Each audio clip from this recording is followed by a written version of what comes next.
porque até o sistema aqui gravar e liberar, demora um bom tempo. Aí nesse meio tempo já baixo, edito e jogo lá para vocês. Bom, vamos lá. Inicialmente, vocês devem se lembrar que começamos lá com uma revisão em questão de potências, né? Potências de 10, aí a questão de deixar classificado ali direitinho, a questão de ter a unidade central, a direita submúltiplo, a esquerda múltiplos, né?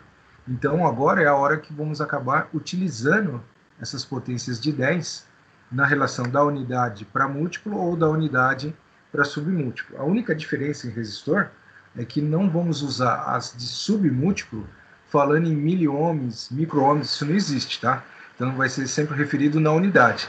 0,003 ohms, 0,00003 ohms, ou seja, com 3 casas ou com 6 casas, mas sempre relacionando com a unidade, ok? Outra coisa importante é a questão da resistência, né? Quando nós pegamos isso dentro daquele conjunto que foi dito inicialmente, entre ter um condutor, um semicondutor, né, e um isolante, então temos o resistor, que é um condutor. Só que aí o que vai acontecer? Ele vai ser um elemento que vai conseguir oferecer uma oposição à passagem da corrente elétrica. Então é como se eu estivesse mais ou menos imaginando uma torneira de água, uma torneira ali, né? Vamos imaginar um modelinho mais simples, que essas que temos em casa, ela é um modelo chamado gaveta, né? Então ela sobe e desce para fechar. Então eu estou mexendo ali no manípulo dela para sair mais água ou menos água. Então a analogia é aí. Do mesmo jeito que eu interfiro ali, né, no que é chamado de vareta, para que a água passe com um maior fluido ou um menor fluido, eu também, através do valor ômico da resistência, vou interferir da mesma forma com a questão da corrente. Então eu vou permitir que passe mais ou menos corrente, dependendo do valor da resistência que eu estiver utilizando ali. Tá? Então aí é aquela questão, né? Para que serve?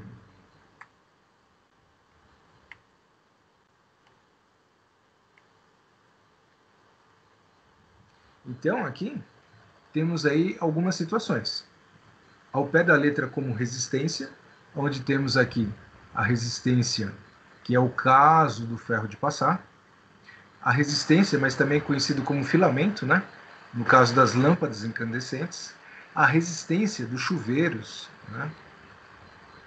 E depois, ao lado aqui direito, a questão do que? Do resistor. Então eu tenho placas de circuito impresso, ou seja, essas placas são placas de fenolite e ela tem uma camada, uma película de cobre, né?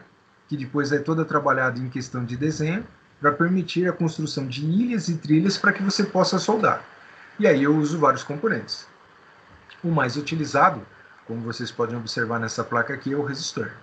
Então, aqui em cima, temos os resistores das suas potências, né? Aqui para menor. Então eu tenho aqui esse primeiro resistor verde, ele é chamado de resistor de fio, né? O tipo de construção dele e também tem a ver com a questão da potência dele. Nesse caso aqui, ele tem uma potência de 10 watts, né? Depois eu tenho um outro com uma potência que é de 5 watts, em dois modelos aqui, mas é o mesmo resistor de fio. Aí eu passo para o resistor de carvão, né? Eu vou ter de 1/4, vou ter ele de meio e de 1/8 de watts. Né? Esse daqui de 1/8, vocês podem perceber que aqui na placa é o que mais tem aqui. Né? São esses resistores de carvão, o material dele é carvão, e ele é aí de 1/8 de watts. A relação dessa potência é importante. Vocês vão ter a aula com o professor Wagner, onde ele vai se referir pura e exclusivamente direto à questão da potência. E o meu caso aqui é a potência, mas do componente resistivo. No nosso caso aqui, o resistor. Então, esses os resistores fixos, né? De carbono com aglomerado, né? O de filme de carbono, o filme metálico, o de fio, aquele que eu falei com vocês, e também tem o surface, né? Que é esse SMD, o para montagem em superfície.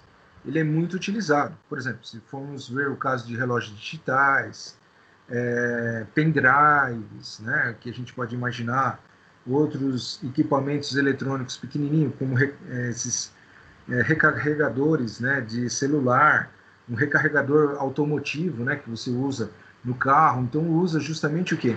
Os componentes de surface, né, que eles chamam lá no inglês. O caso de montagem de superfície, eles são muito pequenininhos. Às vezes o corpo dele todo tem 2, 3 milímetros de comprimento, né? Então ele é muito pequeno. E aí a forma de identificação dele é diferente, né? É feito por números, é através de números. Coisa que os outros acima, né? O carbono filme, o metálico filme e o de fio, pode ter um número, mas pode ser utilizado também o código de cores, que é o mais usual. Então aqui para falar também da questão em relação à associação, né? E aí os modelos, né? O lado esquerdo, né? Que é de United Kingdom, no caso da Europa, mas baseado no caso da Inglaterra, e o lado esquerdo, né, e o lado direito, o modelo elétrico japonês. Geralmente, nos esquemas de eletrotécnica é utilizado esse modelo japonês. E na maioria dos modelos com circuitos eletrônicos é utilizado esse europeu, né, o inglês aqui. Aí a questão de fabricação, né, como é que funciona, o que ele tem internamente, como é que é feito isso, toda a parte de resina para formar esse corpo resistivo, mais a parte de fio e uma série de outras coisas que pode ser utilizado. Como no caso, nesses modelos são utilizados o grafite. Hoje em dia, com uma alta tecnologia, utiliza-se o grafeno em muita coisa, né? Posteriormente eu vou até apresentar para vocês.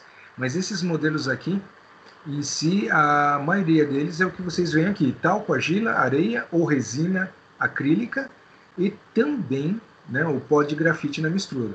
Por quê? Ele é condutor, mas ele vai ajudar com esses outros materiais a formar uma resistência também. Tá? E o caso do verniz, né, nas camadas e esmalte, serve assim para proteger o corpo dele e proteger o valor ômico dele. Porém, existem algumas coisas, e aí depois eu vou apresentar a vocês, que pode ser feito que altera o valor ômico dele. Isso quando você trabalha, né, em manutenção e às vezes não tem um resistor, tem um próximo, existem algumas coisas que você pode fazer temporariamente. Então isso daí é chamado de provisório, não eterno, mas é um provisório, para que você consiga então colocar aquele equipamento para funcionar. Aí temos aqui, né, um resistor. Esse daqui eu posso dizer que é bem antigo, é da época minha, do Wagner, né, quando ainda jovens, de 15, 16 anos, né? Então a questão também de precisão dele, vocês observam que era 5%, 10% e 20%. Coisa que esses outros mais modernos, eles chegam a valores abaixo de 1%. Mas era o que se tinha para trabalhar na época, então não tinha muito aí o que fazer. Então você era obrigado a trabalhar com ele. E vejam que aí, nesse caso, ele já permite aqui você trabalhar com um código de cores. Então, olhando assim de frente, da esquerda para a direita, eu vou ter os anéis para fazer a leitura. Então, de antemão, eu vou ter o primeiro algarismo, o segundo algarismo, o multiplicador, e aqui esse último vai ser o de percentual, que tem a ver justamente com esses 5, 10 e 20%. Tá? Então aqui já é o caso do resistor de filme carbono, é o mais empregado. Né? Então é aquilo que eu estava conversando com vocês, tá vendo? Então tem esse aí, o bastão de cerâmica, ele vem revestido, né, com filme e também de carbono ou de metal. Isso daqui é o que dá o valor de resistência dele, tá?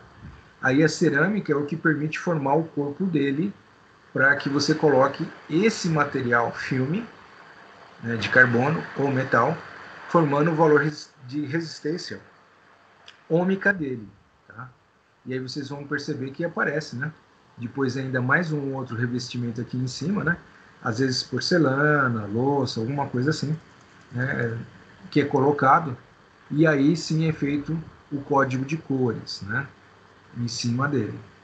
Ah, lembrando, depois eu vou transformar isso de PowerPoint para PDF e vou deixar dentro do canal da aula de hoje para que vocês possam baixar esse material e ter esse material junto com vocês, tá ok?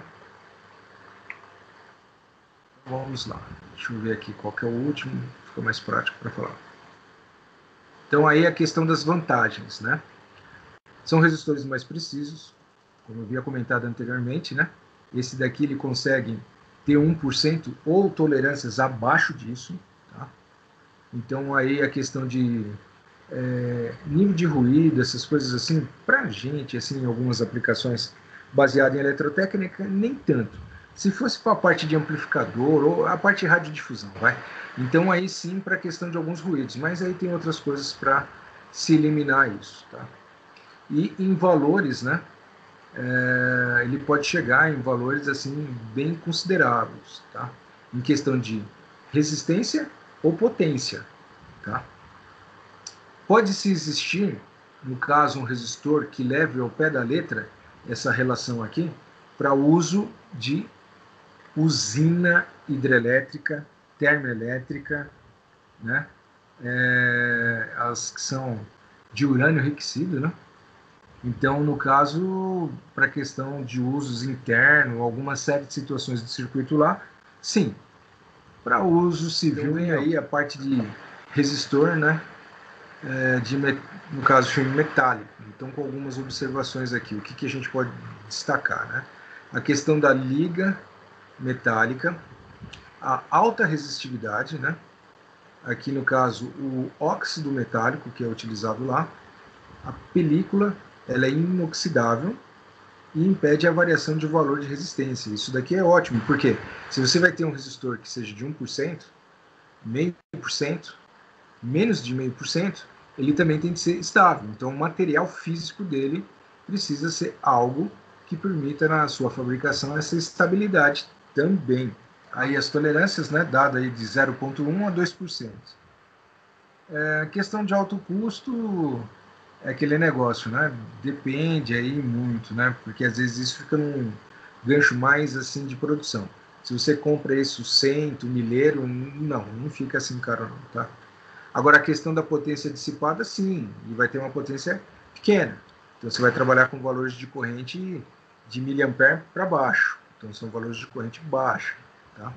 Mas aí eu vou fazer o seguinte, para eu poder enxergá-los, né, e ter uma ideia aí em relação ao que vocês estão começando a absorver aqui, eu vou descompartilhar, voltar para cá para ouvir, então, né, um pouco da opinião de vocês, ou ler um pouco aqui a opinião de vocês aqui até então. Né, dessa parte aqui da resistência, tá? Vocês podem digitar aqui no chat, eu procuro aí acompanhar, né? Dependendo da velocidade, se muita gente também digita no mesmo tempo, e aí eu vou dando um retorno. Ou se quiserem também abrir o microfone e participar, né, por canal de voz aqui, fique à vontade. Pode também, não tem problema. Professor. Sim, pode falar. Esses resistores, eles são diferentes daquele capacitor?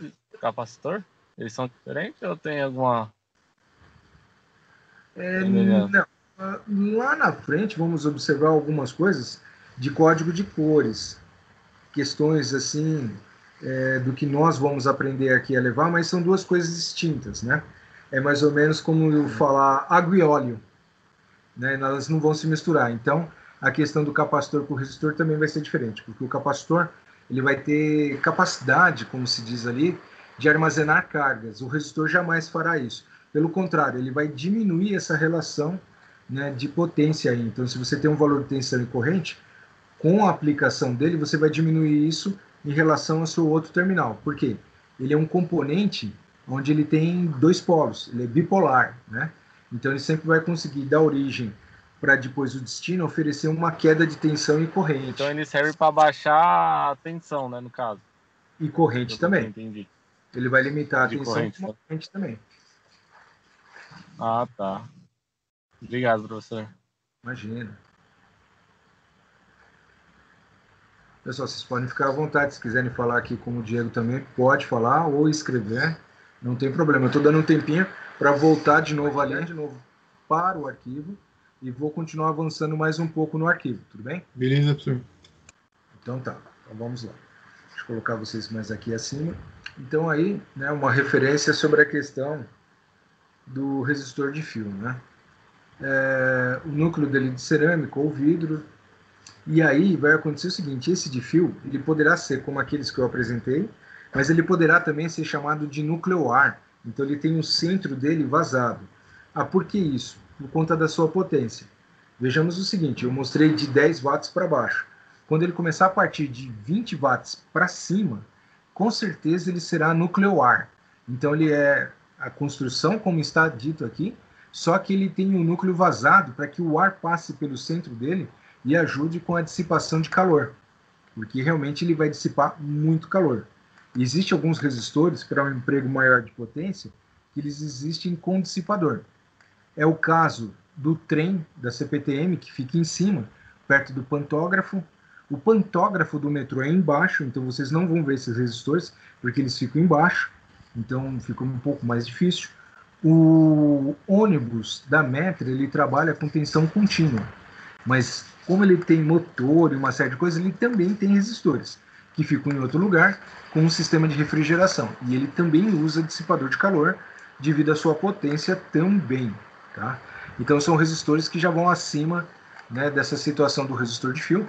Alguns deles são feitos em louça, tá? E aí tem um outro substrato colocado no centro para que ele possa suportar a potência, né, em questão de tensão corrente e dissipação de calor. Então aqui vocês veem um modelo, mas uma potência baixa, 10 watts é bem baixo. Nesse caso que eu falo com vocês, que seria o caso do Metra, são situações, ou, aliás, CPTM até melhor, né? E o metrô, ele atinge aí de pelo menos 200, 300, 500 watts. Então é um resistor muito grande, tá? Até temos alguns deles dentro da Júlio de Mesquita. Fica dentro de um laboratório. Eu vou ver se eu consigo umas fotos para mostrar para vocês como são eles, no caso, quando é utilizado assim para uma potência bem alta, tá? E aí o nosso de fio tradicional, ali de 5 watts, né? Ele tem um emprego interessante, ele é muito utilizado nessa parte de eletrônica, não digo tanto elétrica. Elétrica ele já parte aí de 10 watts acima, né? Então são valores bem maiores. Aí uma pequena ressalva, né? Diferentemente dos outros tipos, o seu valor de resistência é fornecido no corpo do componente. Então esse daqui ele tem o que? Impresso. É feito impresso. Porém, tem o seguinte, isso é uma questão de manutenção. Dependendo do que aconteça e ele aqueça, ele pode queimar essa superfície e você não saber qual é o valor dessa resistência, né? E quando você tem um código de cor, dificilmente ele queima tudo. Então sempre sobra algum resto dos anéis, né? Que vai te identificar qual era o valor ômico dele. Aí, esses que são os de superfície, né? De montagem por superfície. Os valores também, então ele tem um ranger, né, a funcionar, ele tem a forma com a questão de dígitos, né, você tem aí o caso do terceiro dígito que é o multiplicador, os dois primeiros em valor, né, vai ser o valor dele, e aqui um modelinho, né, deixa eu ver se tem mais um aqui, tem aqui. Então, o que acontece? No corpo dele 103, significa que ele tem 10 com mais 3 zeros, então ele é de 10.000 ohms, ou se não chamado 10k ohms. Né? Vocês devem lembrar lá daquela aula em questão de unidade e múltiplo. Né? Quando eu coloco em 10k, ele está no múltiplo. De 10 a terceira. Okay? Então veja os outros exemplos aqui. Ó. 223. Né? Então eu tenho 22 de 10 a terceira. 22.000, 22k. Eu tenho 82.002. Então o que vai acontecer? 820 de 10 a segunda. Então, 82.000, 82K. Aí eu tenho 4R7. Isso é muito utilizado, tá? Em circuitos. Então, 4R7 significa que eu tenho 4,7 ohms. 0,22 ou 0R22. Significa que é 0,22 ohms. Isso daqui praticamente entra numa outra classe, onde nós chamamos de fusistor, né? São os resistores com uma condição mais difusível. Por quê?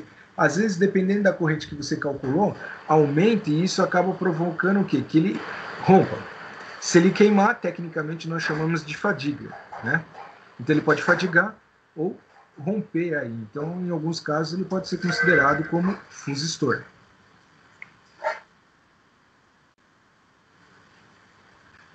E aqui, já alguns casos de resistores um pouquinho maior, né?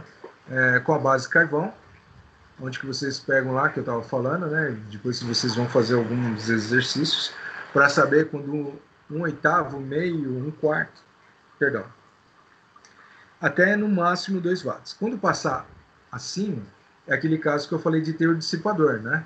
Então esse é o de 25 watts, com base carvão. Então ele tem esse jeitão aqui do resistor, tá? Então o terminal dele aqui tem uma posição para você poder fazer uma solda, tal, diferente desses daqui que eles vão em placa, né? Esse não vai.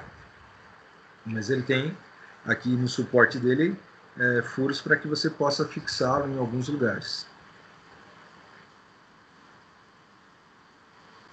Aí, só para questão do início aqui, que fala a questão de potenciômetro, trimpote, LDR, VDR e termistores. Apesar que a questão não é avançar aqui, é fazer o trabalho em cima do código de cores com vocês primeiro, tá? E mais algumas outras coisas. Agora, eu vou descompartilhar de novo. Vou dar aqui, então, o acesso para que vocês possam escrever no chat, ou, no caso, falar. E eu vou pegar o arquivo lá para acertar e compartilhar com o professor para que a gente aí possa, mais à frente, né, fazer a chamada de vocês. Tá? Por favor, fiquem à vontade. Vocês podem falar aqui com o professor, não tem problema.